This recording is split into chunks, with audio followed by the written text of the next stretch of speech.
رضا کے قلم میں ہے کچھ دھار ایسی، چلے دشمنوں پر وہ تلوار دے۔ رسول اعظم صلی اللہ تعالی علیہ وآلہ وسلم کے پیارے دیوانوں، میرے ایک بھائی کا ایک سوال ہے کہ مچھلی پر فاتحہ پڑھنا کیسا ہے؟ کیا مچھلی پر فاتحہ کرنا جائز نہیں ہے؟ اسی طریقے سے ارہر کی دال پر فاتحہ کرنا کیا جائز نہیں ہے؟ اور اسی طریقے سے انہوں نے پوچھا ہے کیا انڈے پر فاتحہ کرنا جائز نہیں ہے؟ تو آج میں انشاءاللہ تعالیٰ آپ کو بتاتا ہوں کہ مچھلی پر اور انڈے پر اور ارہر کی دال پر فاتحہ کرنا کیسا ہے۔ کچھ لوگ یہ کہتے ہیں کہ ہم نے بڑے بوڑھوں سے سنا ہے کہ مچھلی پر فاتحہ کرنا یہ جائز نہیں ہے، انڈے پر اور ارہر کی دال پر فاتحہ کرنا جائز نہیں ہے۔ بڑے بوڑھے کوئی دلیل نہیں ہے۔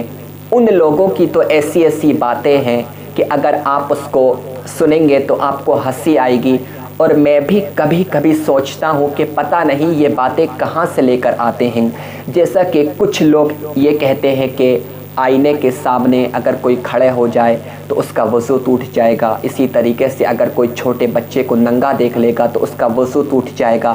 تو ایسا کچھ نہیں ہے، یہ سب جاہل لوگ ایسی باتیں کرتے ہیں، جو جاہل ہوتے ہیں وہ ایسی بات کرتے ہیں، یار یہ ساری باتیں جاہلانہ باتیں ہیں، اور ان باتوں کی شریعت کے اندر کوئی اصل نہیں ہے۔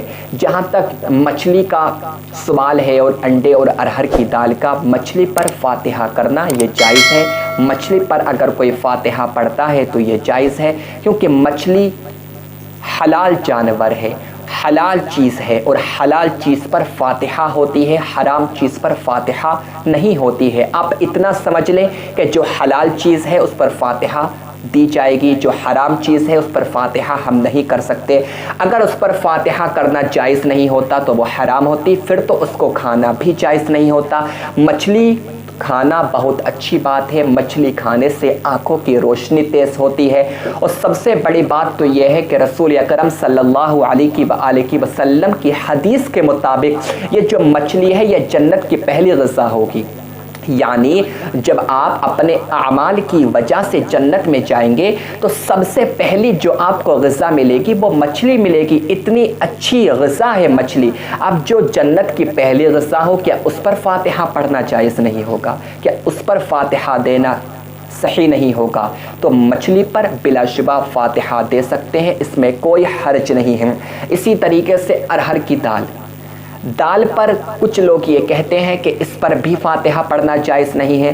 اگر ان سے پوچھا جائے کہ اس پر فاتحہ پڑھنا کیوں جائز نہیں ہے تو ان کے پاس میں کوئی دلیل تو نہیں ہوتی کہ ہم نے سنا ہے۔ کہاں سنا ہے؟ ہم نے بڑے بوڑھوں سے سنا ہے کہ بڑے بوڑھوں کا یہ کہنا کہ ارہر کی دال پر فاتحہ نہیں ہوتی ہے یہ کوئی دلیل نہیں ہے۔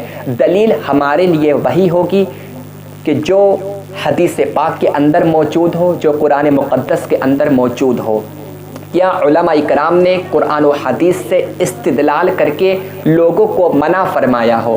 تو ارہر کی دال کے حوالے سے آپ کو کہیں کچھ نہیں ملے گا کہ اس پر فاتحہ پڑھنا جائز نہیں ہے، کیونکہ ارہر کی دال لوگ شوق سے کھاتے ہیں، اور شوق سے کیوں کھاتے ہیں؟ کیونکہ یہ حلال ہے۔ اگر حرام ہوتی تو لوگ اس کو کیوں کھاتے؟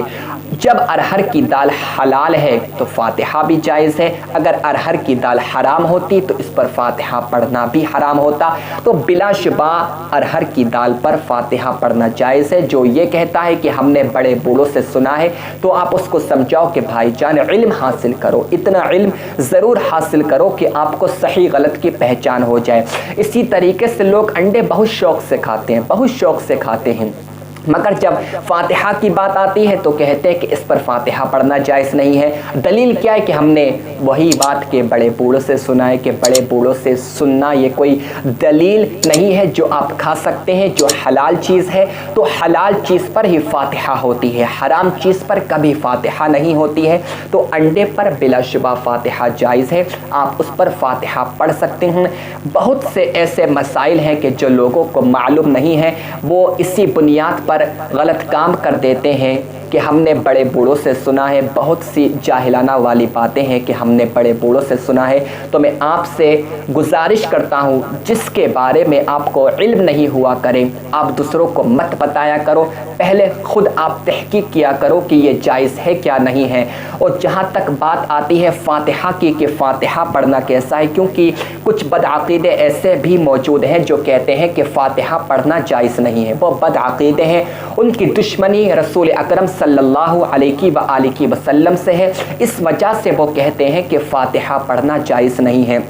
کیونکہ میں آپ کو اس کے تعلق سے ایک حدیث پاک سناتا ہوں، رسول اکرم صلی اللہ علیہ وآلہ وسلم کی بارگاہ اقدس میں 2 یا 3 آدمیوں کا کھانا لایا گیا، رسول اکرم صلی اللہ علیہ وآلہ وسلم نے اس پر ہاتھ رکھا اور جو چاہا پڑھا۔ اب کیا پڑھا یہ تو اللہ تعالیٰ جانے یا مصطفیٰ جانے، مگر کچھ نہ کچھ ضرور پڑھا۔ پھر وہ 2-3 آدمیوں کا کھانا 300 لوگوں نے کھایا۔ یہ رسول اکرم صلی اللہ علیہ وآلہ وسلم کا معجزہ ہے۔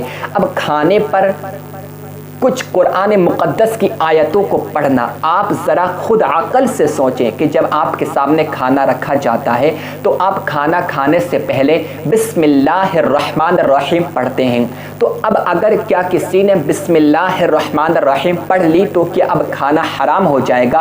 کھانا حرام نہیں ہوگا، اس کو تو جو فاتحہ کا انکار کرتے ہیں وہ بھی پڑھتے ہیں۔ اور اگر ہم نے بسم اللہ سے زیادہ قرآن پڑھ لیا، ہم نے لا یستوی پڑھ دی، ہم نے چاروں کل پڑھ دیے، ہم نے وَإِلَٰهُكُمْ کو بھی پڑھ دیا، تو اب کیا کھانا حرام ہو جائے گا؟ قرآن جتنا پڑھا جائے اتنا اچھا ہے، تو کیا قرآن پڑھنے سے کھانا حرام ہو جائے گا؟ وہ لوگ عقل کے اندھے شکل کے گندے ہیں، اس وجہ سے ایسی بات کرتے ہیں۔